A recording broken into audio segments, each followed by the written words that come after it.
Ya, indeks harga saham gabungan IHSG pada perdagangan di hari ini dan juga di hari kemarin bergerak melemah setelah dihantam sentimen dari adanya aksi jual dari saham perbankan Amerika Serikat akibat terkena margin call yang juga sukses membuat saham-saham perbankan rontok di bursa Amerika Serikat. Sementara itu rupiah pun bernasib sama, di mana pada hari kemarin juga menunjukkan pelemahannya terhadap dolar Amerika Serikat, diikuti pelemahan pula oleh sejumlah mata uang asing di Asia di hadapan mata uang negeri Paman Sam.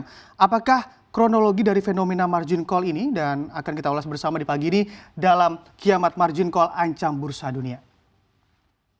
Ya, bila mengamati terkait fenomena margin call yang bikin geger begitu ya pasar keuangan Amerika Serikat, tak terkecuali juga memberikan dampak pada IHSG dan juga rupiah pada hari kemarin. Fenomena ini timbul dikarenakan gagalnya Archegos Capital dalam memenuhi pelunasan pinjaman begitu yang dilakukan dari dana margin yang ia gunakan sebagai sumber dana investasi. Hal ini diketahui berbagai bank global juga menanggung kerugian yang nilainya bahkan melampaui 6 miliar dolar Amerika Serikat begitu, dan juga memang akibat kejadian ini. Di antaranya adalah dua bank besar asal Swiss dan juga Jepang, yakni Nomura Bank dan juga Credit Suisse juga mempublikasi bahwa keduanya mendapat kerugian besar dari pinjaman ke Archegos guna perdagangan derivatif ekuitas yang berujung pada aksi jual saham perbankan di seluruh dunia. Kondisi ini juga mempertegas dan memperlihatkan bahwa Archegos Capital sudah tak mampu memenuhi permintaan bank untuk menyediakan lebih banyak lagi agunan atas fasilitas pinjaman yang digunakan untuk perdagangan pertukaran ekuitas setelah posisi tersebut mengalami penurunan nilai yang cukup tajam. Dengan kata lain, Archegos dipaksa untuk melakukan forced sale atau jual paksa dalam jumlah besar sebagai pelunasan pinjamannya kepada bank. Nah, ini atas kondisi ini pula dipublikasikan Nomura dan juga ini bank investasi terbesar di Jepang menyatakan kemungkinannya dalam menanggung beban rugi sebesar 2 miliar dolar Amerika Serikat, sementara Credit Suisse juga mengatakan dirinya mengalami kerugian mencapai 4 miliar dolar Amerika Serikat setelah sebelumnya dipublikasi kerugiannya hanya 1 miliar dolar Amerika Serikat saja.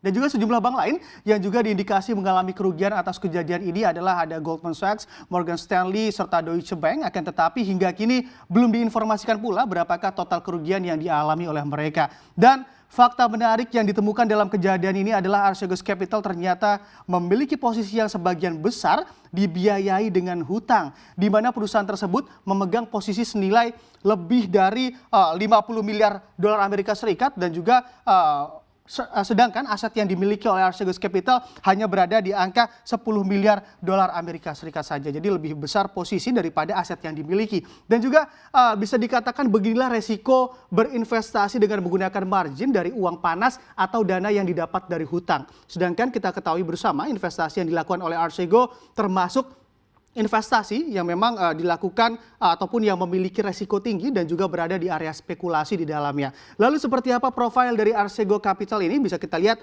di slide selanjutnya. Next. Ya, kalau kita lihat di sini memang Archegos Capital ini adalah sebuah family office yang bergelut di bidang penanganan kebutuhan keuangan dan investasi keluarga, di mana perusahaan ini merujuk pada entitas yang didirikan oleh ataupun untuk keluarga kaya begitu ya, memang di sini dalam mengelola uang ataupun aset yang dimiliki oleh mereka, termasuk memberikan layanan terkait kepada anggota keluarga seperti perencanaan pajak dan harta benda, lalu juga mengelola usaha yang bersifat filantropi yang dimiliki oleh keluarga tersebut. Dan juga memang Archegos Capital ini didirikan oleh Bill Hwang. Ya, ini di mana Bill Hwang ini memang adalah seorang mantan eksekutif hedge fund New York yang juga sudah lama bergelut di bidang keuangan. Dan juga family office seperti Archegos Capital ini juga menjadi perusahaan yang cukup berkembang begitu ya, ataupun berkembang pesat beberapa tahun terakhir. Bahkan secara global di tahun 2019, family office mampu mengelola hampir dananya 6 triliun dolar Amerika Serikat begitu dari aset yang dimiliki. Nominal yang sangat besar sekali tentunya untuk diputarkan kembali dan mengambil keuntungan dari kegiatan investasi. Dan juga menurut data yang ada saat ini setidaknya sudah ada sekitar 10.000 family office dihitung secara global, dan kebanyakan di antara 10.000 family office tersebut melayani satu keluarga saja dalam pengelolaan uang mereka. Tapi dari sini pula juga bisa dapat dibayangkan begitu ya. Ada sangat banyak sekali keluarga kaya di dunia ini sampai-sampai memerlukan perusahaan untuk mengelola kekayaannya. Nah, juga terlepas dari hal tersebut, seiring dengan adanya perkembangan zaman, family office tidak hanya mengacu pada sebuah tim khusus saja yang didedikasikan ataupun didedikasi untuk keluarga kaya saja, dan juga berkembang ke multi family office atau MFO, di mana dalam MFO ini juga bank-bank besar juga ikut masuk dan memberikan jasa private banking dan juga investment banking. Dan disinilah cikal bakal dari kejadian margin call yang dialami oleh Archegos Capital dalam kegiatan investasinya menggunakan dana pinjaman dari bank dan menjumpai kegagalan atau resiko berinvestasi. Lalu apa saja dampak dari kejadian margin call ini, dan bisa kita lihat di slide selanjutnya.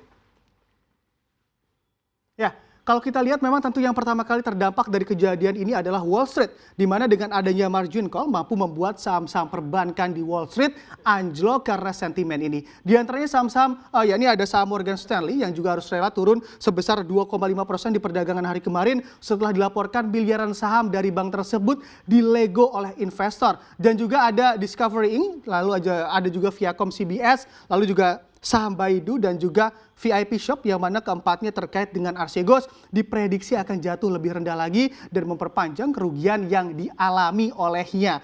Nah, ini untuk dari dalam negeri, IHSG dan juga rupiah juga tumbang begitu terkena dampak dari kejadian ini. IHSG juga ditutup ambles sebesar 1,55%